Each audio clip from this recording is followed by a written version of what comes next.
인천시가 부천구와 계양에서 검단 김포와 청라 영종을 Y자로 연결하는 GTX-D 노선을 추진하기로 했습니다. 관건이었던 경제성 분석, 비용 대비 편입값은 1.03이 나왔습니다.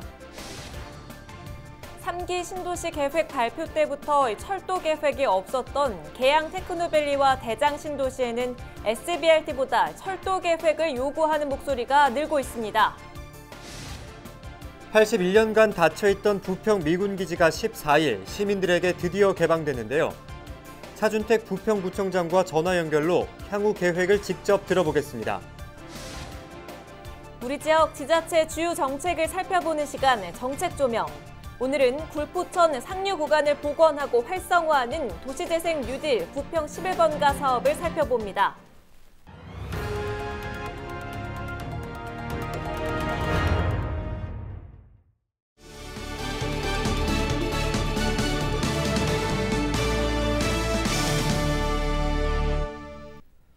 여러분 안녕하십니까? 헬로티비 뉴스입니다.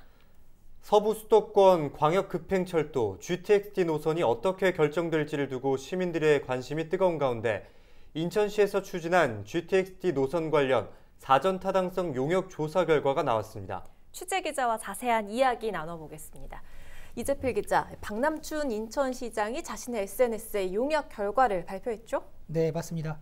박남춘 인천시장이 12일 자신의 SNS에 인천시에서 추진한 그 GTX-D 노선 사전 타당성 용역조사 결과를 발표를 했습니다. 네. 인천시에서 이제 구상하는 노선이 담겨 있는데 이 부분이 시청자분들은 가장 궁금하실 거예요. 이제 인천시는 GTX-D를 2개 노선으로 추진할 계획인데요. 그 인천시의 노선들을 보면서 설명을 드리겠습니다. 네, 먼저 김포와 검단 신도시, 계양, 부천 종합운동장을 잇는 한 개의 노선이 있고요. 그리고 영종국제도시와 청라국제도시, 작전, 부천 종합운동장을 잇는 또 하나의 노선이 있습니다. 네. 2개의 노선이 이제 부천 종합운동장에서 만나서 구로와 강남 등 이제 서울을 거쳐서 경기도 하남으로 연결이 되는 건데요. 그러니까 GTX-D를 2개 노선으로 추진을 하겠다라는 겁니다. 네. 이번 사전 타당성 조사에서 2개 노선을 같이 추진을 했을 때 그 경제성 분석이라고 하죠. BC값이 1.03이 나왔거든요. 1을 넘었네요. 예. 사업을 추진하려면 BC값이 1을 넘어야 됩니다. 네. 영종 노선은 0.96, 검단 김포 노선은 1로 나왔습니다. 그러니까 각계 어느 한 노선을 추진하는 것보다 두 노선을 같이 진행하는 것이 경제 효과가 더 높은 것으로 이번 조사에서는 결과가 나온 거예요. 인천시는 2개 노선이 국가 계획에 반영될 수 있도록 적극 노력하겠다고 밝혔습니다. 네, 경제성 분석 결과 이렇게 살펴봤고요. 자, 그렇다면 이 GTX-D 노선은 정확하게 언제 결정이 될까요? 네, 최근 인천시와 마찬가지로 이제 경기도도 김포시와 같이 이렇게 지자체와 함께 GTX-D 노선 관련된 용역을 진행을 했고 그 결과를 발표한 바가 있죠. 경기도의 용역에서는 김포에서 검단과 계양 그리고 부천을 지나 서울을 거쳐서 경기도 하남에 이르는 노선을 도출을 했는데요. 네. 당시 경제성 분석은 1.02로 나왔죠. 이처럼 GTX-D 노선 후보 지역들이 용역조사를 하면서 이렇게 데이터를 구축을 하고 있거든요. 정부는 이런 지자체들의 건의를 종합한 후에 관계기관, 그리고 철도산업위원회의 심의 등을 거쳐서 2021년 상반기 중으로 제4차 국가철도망 구축 계획을 확정해 고시할 예정이에요. 네. 이때 GTX-D 노선은 이때 구축 계획에 포함될 것으로 예상이 되고 있습니다. 네, 이번 시간에 GTX-D 노선 관련 용역 결과와 관련해서 이재필 기자와 함께했습니다. 오늘 말씀 고맙습니다.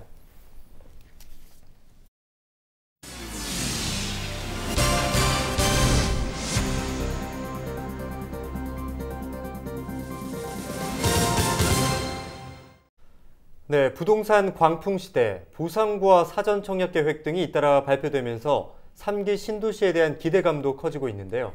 인천 계양이나 부천 대장지구에는 철도 교통수단 계획이 없어 신도시 성공 여부에 얼마나 영향을 미칠지도 관심이 모아지고 있습니다. 이정하 기자가 보도합니다. 3기 신도시 예정지인 인천 계양과 부천 대장지구입니다. 계양에 17,000가구, 부천 대장에는 모두 2만 가구가 들어섭니다. 두 지역 모두 서울에서 가깝다는 게 큰 이점으로 꼽히고 있지만 전체 3기 신도시 가운데 선호도를 따졌을 때는 크게 뒤처집니다. 국토부가 3기 신도시 청약 알림이에 등록한 12만 명을 대상으로 조사한 결과 하남 교산과 과천, 고양 창릉 등이 강세를 보이는 가운데 부천 대장과 계양은 하위권을 밑돌고 있습니다. 실제로 3기 신도시 입주를 고려하는 이들은 편리한 교통을 선택의 이유로 꼽았습니다. 최근 부천 일대 부동산에서도 교통망 신설에 대한 문의가 이어지고 있습니다. 이거는 서울하고 붙어 있습니다. 대장 신도시는 접근성이 얼마나 좋은지 몰라요. 마곡으로 연결되는 도로를 한다고 하지만 그 도로를 갖고는 한계가 있어요. 신도시 성공은 지하철입니다. 상기 신도시에 지하철 없는 데가 아마 여기밖에 없을 거예요. 이게 안 됐을 때 그 실망감은 참 이루 말할 수가 없겠죠. 하지만 현재 계양과 대장지구의 교통계획은 사실상 버스 체계인 SBRT가 전부인 상황. 인천 계양과 부천 대장 신도시 모두 서울 강서구 등과 가깝게 위치하는 등 접근성이 우수하지만 정작 철도망 계획에서는 빠져 있습니다. 이 때문에 현재로선 도로 체계를 정비하는 것뿐 다른 대책은 없는 상황입니다. 선호도에서 떨어지는 이유가 결국 이제 교통망의 부족 때문에 일어나는 현상으로 보여지고요. 지하철이라든가 우리가 GTX라든가 이런 것들을 연결할 수는 없겠지만 간선 도로망을 좀 더 확충시키는 방향 쪽으로 신도시를 개발하게 되면 좀 더 나은 방향으로 개발이 되지 않을까. 오는 2025년 첫 입주를 시작하는 3기 신도시. 계양과 대장지구가 신도시의 핵심인 철도교통의 부재를 어떻게 극복해 나갈지가 관건입니다. 헬로티비 뉴스 이정하입니다. 네, 81년간 닫혀있던 부평 미군기지가 오는 14일 시민들에게 드디어 개방되면서 시민들의 기대가 큽니다. 특히 반환받은 부평 미군기지를 어떻게 조성할지도 지역의 주요 관심사 중 하나인데요. 차준택 부평구청장과 전화 연결돼 있습니다. 부평 미군기지 개방에 대한 이야기 나눠보죠. 청장님 안녕하십니까? 네, 안녕하세요. 반갑습니다. 부평 미군기지가 오는 14일 드디어 시민 품으로 돌아옵니다. 감회가 남다르실 것 같은데 어떠십니까? 네, 무척 감격스럽습니다. 구민들뿐만 아니라 저도 많은 시간 기다려왔고 지금 코로나19 때문에 약간 좀 늦어지긴 했지만 캠프마켓을 열어드릴 수 있게 돼서 무척 감격스럽습니다. 왜냐하면 이곳은 이제 부평의 아픈 역사를 담고 있지 않습니까? 1920년대부터 일본군이 이제 활용을 했고 39년엔 조병창까지 있었고 45년 이제 광복 이후에는 또 미군들이 계속 주둔하고 있어서 우리 땅이긴 하지만 이제 주민들이 들어갈 수조차 없었던 곳이기 때문에 이 공간을 앞으로 부평의 역사 문화를 좀 담고 그리고 구민들이 원하시는 방향으로 활용해서 앞으로 잘 이용할 계획입니다. 그래서 이 첫걸음이라고 저는 생각을 합니다. 이 시민개방 행사가. 저희도 이번 개방을 굉장히 뜻깊게 생각하고 있는데요. 또 많은 분들이 궁금해하시는 부분이 바로 돌아온 부평 미군기지의 활용 방안입니다. 현재 이에 대한 계획은 좀 어떻게 잡고 계십니까? 네, 지금 구는 시와 함께 TF팀 구성해서 부지 활용 방안을 논의하고 있고요. 예.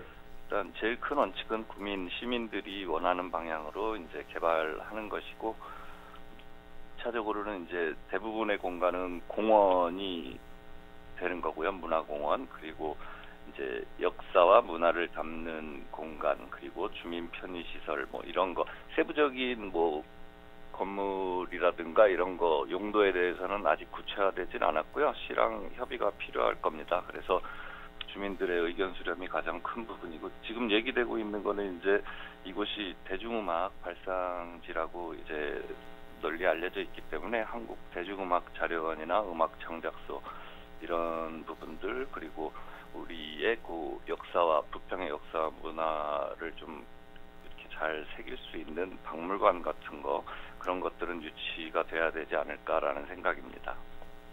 네, 잠깐 말씀을 해주셨는데 시와 함께 TF를 구성해서 부지 활용 방안을 논의하고 계시다고요. 또 시민들이 원하는 방향으로 부평 미군기지의 발전 방향을 수립하겠다 이렇게 밝히셨습니다. 자, 그렇다면 현재 시민 의견 수렴 과정은 어떻게 진행되고 있습니까?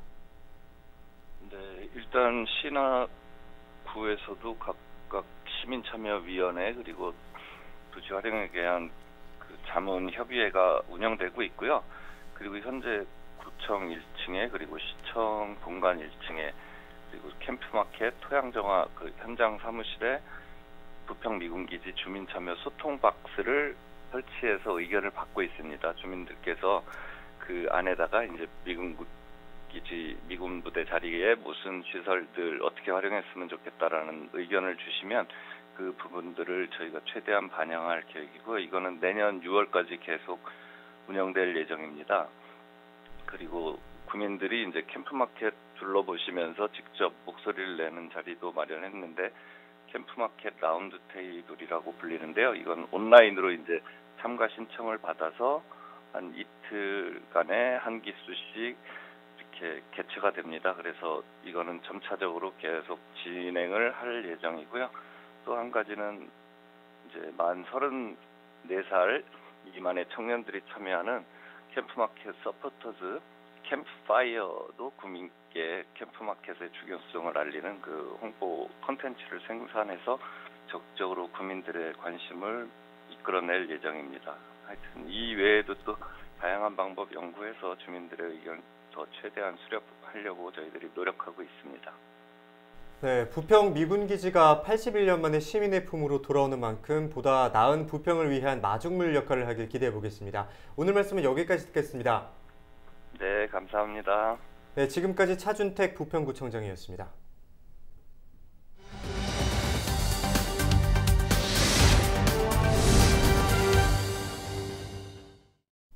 우리 지역의 주요 정책들을 살펴보는 정책 조명 시간입니다. 부평의 핵심 사업은 바로 도시재생 뉴딜 부평 11번가 사업인데요.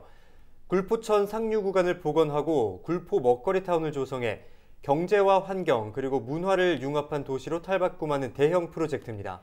부평 11번가 사업은 지금 어느 단계까지 와 있을까요? 이재필 기자가 살펴봤습니다. 네, 저는 지금 굴포천 상류 복개 구간에 나와 있습니다.